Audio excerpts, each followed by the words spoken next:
नमस्कार। टीसीएच पर एक बार फिर से आपका स्वागत है। आश्चर्यजनक बात है कि नरेंद्र मोदी जी जो चुनाव के बीच में एक दिन भी मिस नहीं करते हैं कि चुनाव प्रचार ना हो। कभी कॉन्क्लेव में बोलते हैं, कभी कहीं बोलते हैं, कभी ट्रेन को झंडी दिखाते हैं। कुछ भी हो जाए, टीवी पर आने का कोई मौका मोदी जी नहीं छोड़ते। और खासतौर पर चुनाव के टाइम तो बिल्कुल नहीं छोड़ते। स्टेट का भी इलेक्शन अगर होता है, राज्यों में भी अगर चुनाव होता है, तो मोदी जी वहां पर आपको 24 घंटे हाजिर दिखाई देते हैं, राशन के थैलों से लेकर टीवी और अखबार के मुखपृष्ठ तक। लेकिन अचानक ये खबर आई कि मोदी जी जो हैं वो जा रहे हैं भूटान। पहले खबर आई कि मोदी जी नहीं जा रहे हैं, कैंसिल कर रहे हैं। कहा गया कि मौसम वहां बहुत खराब है, इसके चलते कैंसिल कर रहे हैं। लेकिन फिर अचानक खबर आई कि मोदी जी चले गए भूटान। अब चुनाव के बीच में मोदी जी भूटान क्यों चले गए, ये एक बड़ा सवाल है। अमेरिका होता तो एक बार हम सोचते कि चलो अमेरिका जाते हैं तो दुनिया भर में वो खबर बनती है और बाकी सारी चीजें होती हैं। लेकिन भूटान जैसे देश में, छोटे से देश में, आखिर क्या वजह थी कि मोदी जी चुनाव के बीच में चुनाव प्रचार का काम छोड़कर निकल गए? ये सोचने वाली बात है। और आज प्रकाश के रे इसी के कारणों पर बहुत डिटेल से बात कर रहे हैं कि आखिर चुनाव प्रचार के बीच नरेंद्र मोदी भूटान क्या करने गए हैं। गौर से सुनिएगा, बहुत जरूरी वीडियो है। नमस्कार। आज हम लोग बात करेंगे भारत और भूटान के संबंधों पर। ऐसा क्या है कि चुनाव के बीच में भारतीय प्रधानमंत्री विदेश दौरे पर जा रहे हैं? यह बहुत कम होता है। कुछ उदाहरण है, जैसे 2009 में डॉक्टर मनमोहन सिंह G20 की मीटिंग में भाग लेने के लिए ब्रिटेन गए। तो ऐसा क्या है कि अभी 4-5 दिन पहले ही भूटान के प्रधानमंत्री, जो जनवरी में वहां चुनाव हुए थे, फरवरी में उन्होंने कार्यभार संभाला है, शेरिंग टोब्गे ने, उनकी यात्रा हुई। और उससे पहले पिछले साल भूटान के राजा आए थे, उनसे पहले उस समय के तत्कालीन भूटानी प्रधानमंत्री, उनकी यात्रा हुई थी। तो हम कैसे इस यात्रा को, जो प्रधानमंत्री की प्रस्तावित यात्रा है और जो लगातार दोनों तरफ के नेताओं की आवाजाही है, उसको हम कैसे देखें? यहाँ पर एक बात और याद करने लायक है कि जब 2014 में प्रधानमंत्री मोदी ने कार्यभार संभाला था, तो उनकी पहली यात्रा जो थी वो भूटान की ही यात्रा थी। तो अभी जो भूटान और भारत के बीच में जो मुद्दे हैं, उनमें 2 मुद्दे बहुत प्रमुख हैं, जिन पर काफ़ी समय से चर्चा भी हो रही है। एक है कि चीन और भूटान के बीच में उनकी अपनी सीमाओं को डिमार्केट करने की, उसको निर्धारित करने की के लिए वार्ता चल रही है। वार्ता 1984 से ही चल रही है, कई चरणों की वार्ता हो गई है और पिछले साल से ऐसी खबरें आई हैं कि अंतिम निर्णय ले लिया जाएगा। तो वह मसला जो है, इसलिए भारत के लिए बहुत गंभीर है, क्योंकि जिन 3 इलाकों में, भूटान के 3 इलाकों में बात हो रही है कि कहाँ पे चाइना अपनी जगह को देगा भूटान को, और कहाँ भूटान की के पास जो अभी जगहें हैं उनको अपना हिस्सा बनाएगा। उसमें एक जो क्षेत्र है, वो डोकलाम का क्षेत्र है। और डोकलाम भूटान, भारत और तिब्बत की सीमा पर एक क्षेत्र है। और अगर वह क्षेत्र चीन को अगर वह मिल जाता है, तो इसका मतलब यह है कि चीनी सेना जो है, ठीक हमारी, जिसको हम लोग नॉर्थ ईस्ट और मेनलैंड इंडिया को जोड़ने वाली जगह है, दार्जिलिंग का जो रास्ता है, जिसको हम लोग चिकन नेक कहते हैं, उसके ठीक ऊपर जो है चीनी सेना आके बैठ जाएगी। तो निश्चित रूप से यह भारत की सुरक्षा के लिए एक गंभीर मसला है। एक तो यह मुद्दा चल रहा है। दूसरा मुद्दा है, जो पिछले साल जब भूटान के राजा हिंदुस्तान आए थे, तब भी उसकी चर्चा हुई थी और भूटान के राष्ट्रीय दिवस के अवसर पर इस योजना की घोषणा हुई, जिसमें असम की सीमा से, भारत की सीमा से लगे हुए गेलेफू एरिया में 1000 स्क्वायर किलोमीटर के दायरे में एक नई, आप उसको विशेष आर्थिक क्षेत्र कह सकते हैं, उसको एक नया मेगा सिटी परियोजना कह सकते हैं, उसको बनाने की बात है। और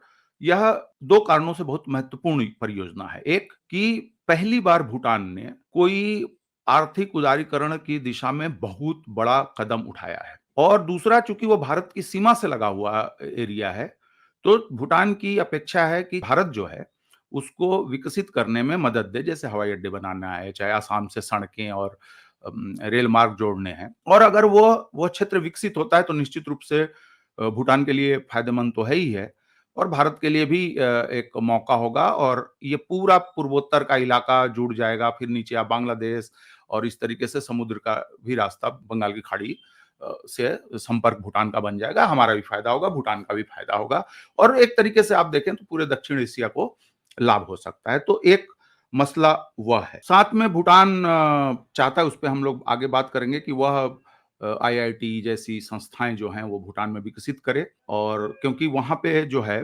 भूटान की आबादी 8 लाख से भी कम है, लेकिन पिछले कुछ समय से ऐसा देखा जा रहा है कि शिक्षा के लिए और रोजगार के लिए भूटान से लोग दूसरे देशों में जा रहे हैं, खासकर ऑस्ट्रेलिया जा रहे हैं, चीन जा रहे हैं, यूरोप जा रहे हैं। जैसे पिछले साल का आंकड़ा है लगभग कि 15,000 लोग गए हैं।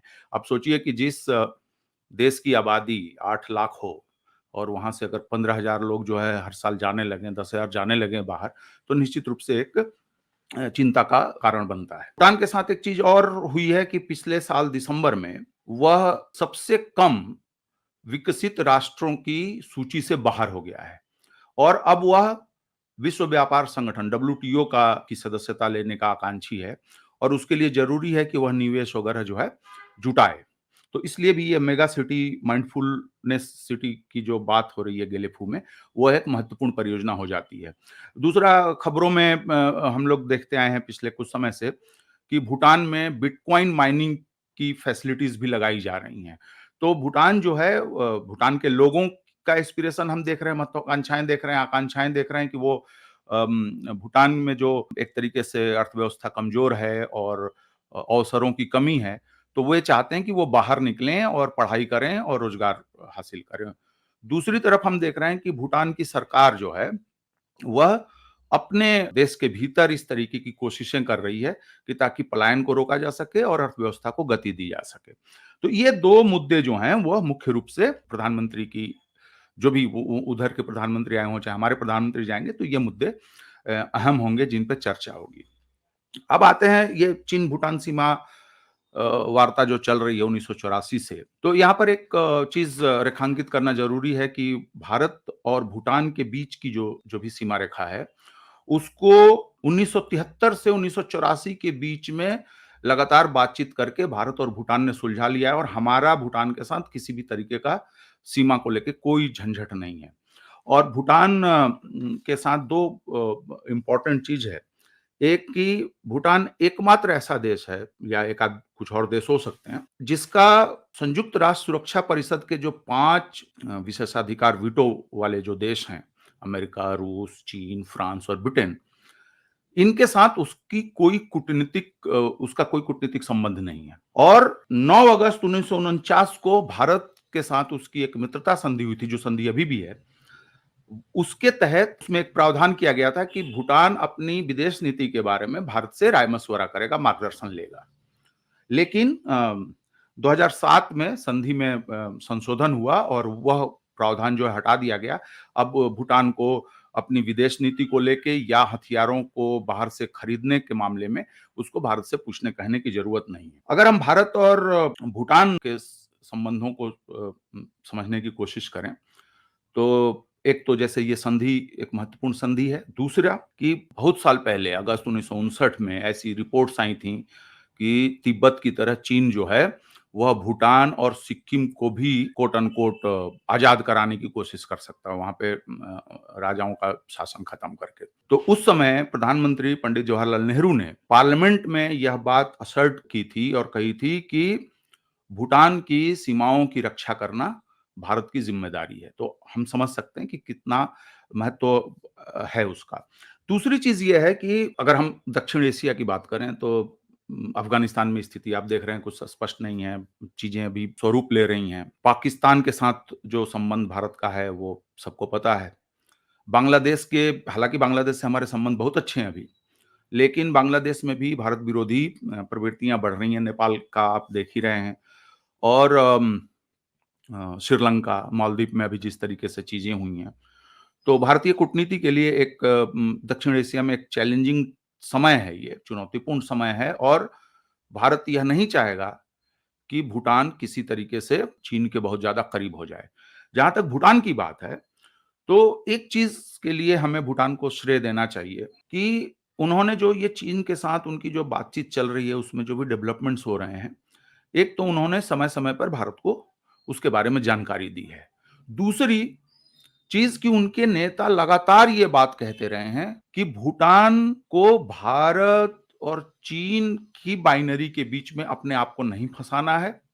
और यहां तक कि ये जो अभी वर्तमान प्रधानमंत्री हैं, पिछले साल ये पहले भी प्रधानमंत्री रह चुके हैं। पिछले साल भारत आए थे एक कार्यक्रम में, तो उन्होंने कहा था कि दक्षिण एशिया में कुछ देश हो सकते हैं जो चीन का नाम लेके जो है भारत पर दबाव डालते हों या अपना कुछ फायदा लेने की कोशिश करते हों, लेकिन भूटान ऐसा नहीं करेगा। और भूटान की राजनीति में भी अगर आप देखेंगे, तो वहाँ बहुत सारी चीज़ों पे बात होती है, लेकिन कभी भी एंटी चाइना, प्रो इंडिया इस तरीके की चीज़ें वहाँ की आंतरिक राजनीति में अभी नहीं आई हैं, जो दक्षिण एशिया के बहुत सारे देशों में हम चुनावों के टाइम में या उनकी आपसी चर्चाओं, बहसों में हम देखते हैं। तो इस नाते भी भूटान के साथ जो हमारा संबंध है, वह महत्वपूर्ण हो जाता है। अब अभी जैसे अक्टूबर 2023 में जो उनकी 12वीं पंचवर्षीय योजना समाप्त हुई है, उसमें भारत ने 45 अरब रुपए का योगदान किया था, और जो अभी जब नई योजना आएगी, उसके लिए भी भारत ने आश्वासन दिया है कि हम उसमें कंट्रीब्यूट करेंगे। तो एक तो हमारा ये एक इम्पोर्टेंट रिलेशन है।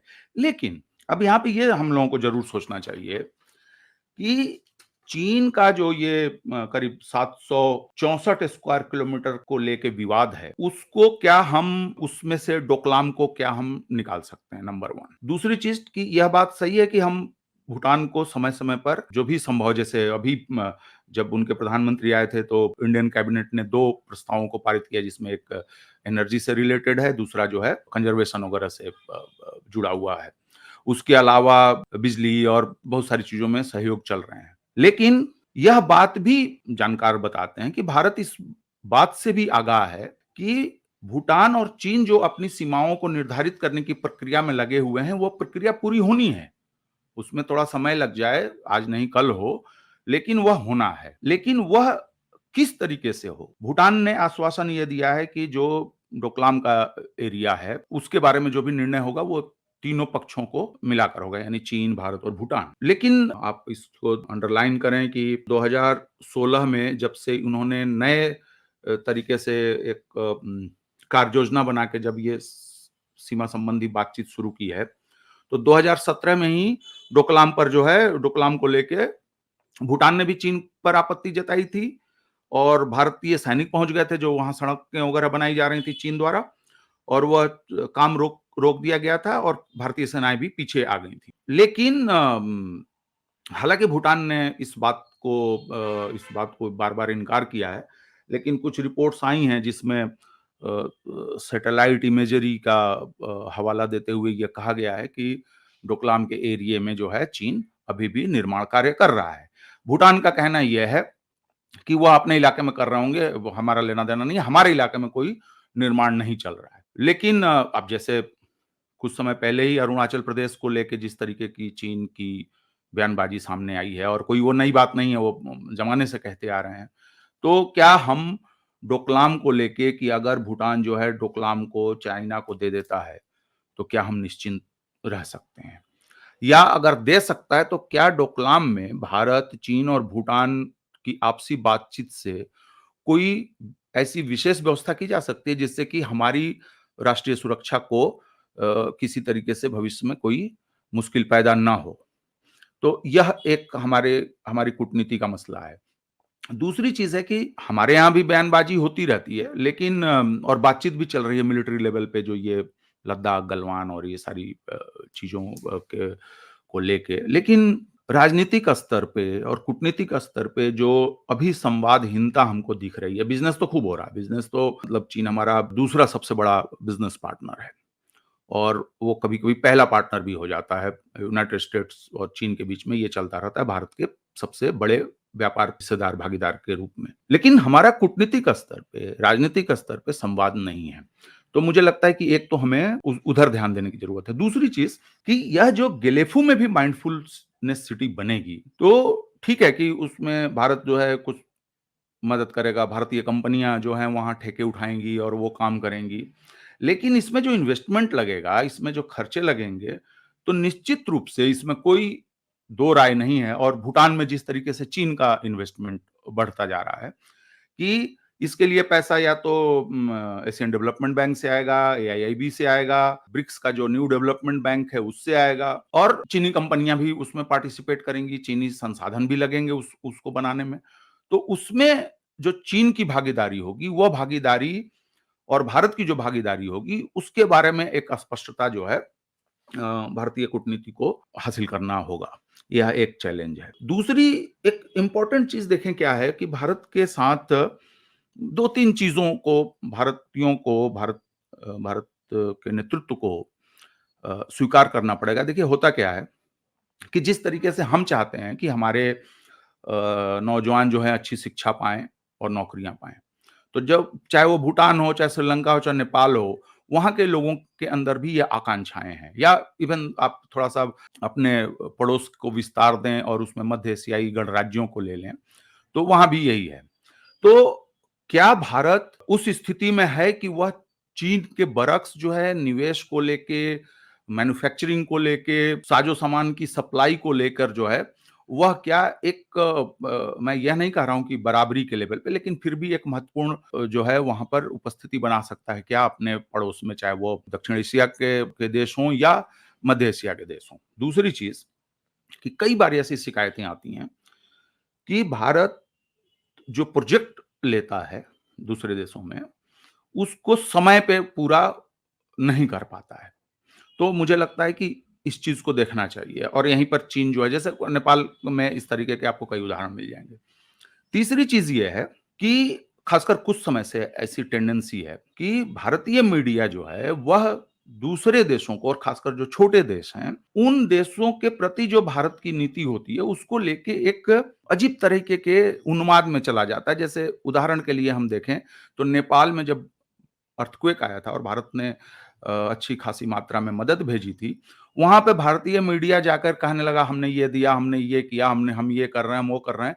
हालात ये हो गए कि वहाँ के लोगों को प्रोटेस्ट करना पड़ा कि भारतीय मीडिया को वापस भेजो। या जो तराई में जो नेपाल में जो घेराव वगैरह हुआ था, रास्ता जाम हुआ था, उसमें जो जिस तरीके से भारत से प्रतिक्रियाएँ हुई थी, उससे नेपाल में एक भारत विरोधी माहौल बनाने में मदद मिली। तो मुझे लगता है कि भूटान को लेके भी, मालदीव को लेके जिस तरीके से चीज़ें हुई, अंततः क्या हुआ?